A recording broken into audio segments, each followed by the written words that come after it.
Doing business in Africa. You can't afford to be without Africa Investor. So I'm now going to go back to London and call on Adam to share his views. But in particular, Adam, we'd really like to get your views on what just transition investment outcomes would you like to see from COP26.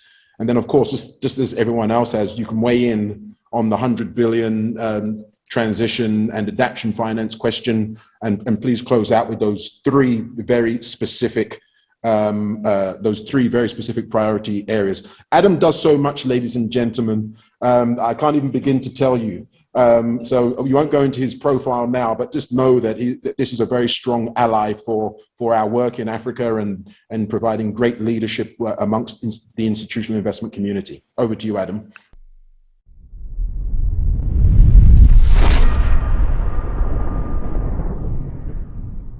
Well, thank you very much, Hubert. Thank you very much for inviting me to join the panel. I mean, look, the challenge is absolutely enormous. I think the opportunity is enormous, as people have been setting out today, and time is against us. So really, when it comes to the 100 billion, it's just a question of trust and commitment. And I think the message from investment community is very clear to governments to deliver and ensure that that is there and isn't a barrier to the kind of change that's needed.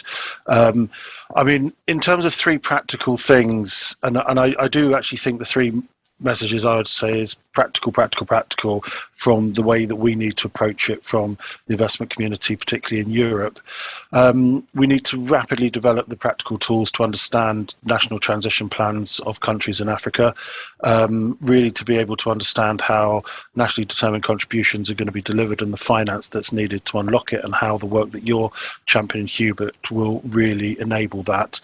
One of the things we're doing is through the Transition Pathway Initiative to have a tool that really can do that through the AfGIIB project, which will have a way of looking at sovereign debt. And I think investors getting practical to understand those national plans and really linking that to their decision making and the way that we can play a proactive and supportive role of a national plan is going to be really important. The second one is to practically collaborate as asset owners outside of Africa to support the transition.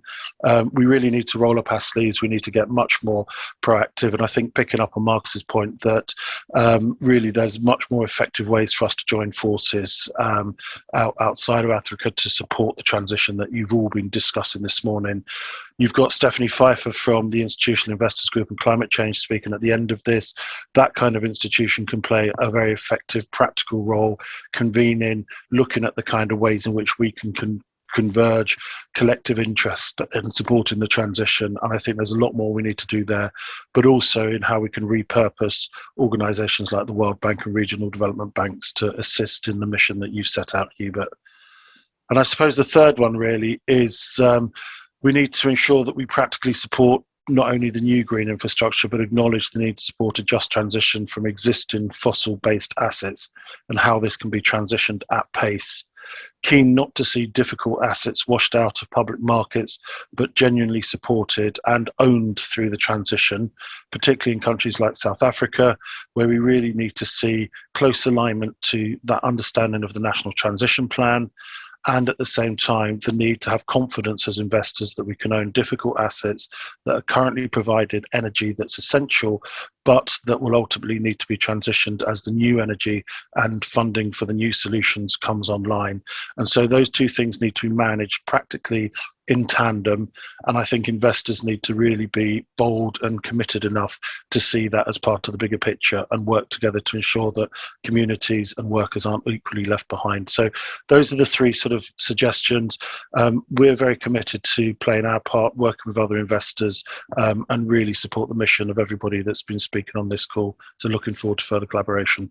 Doing business in Africa. You can't afford to be without Africa Investor.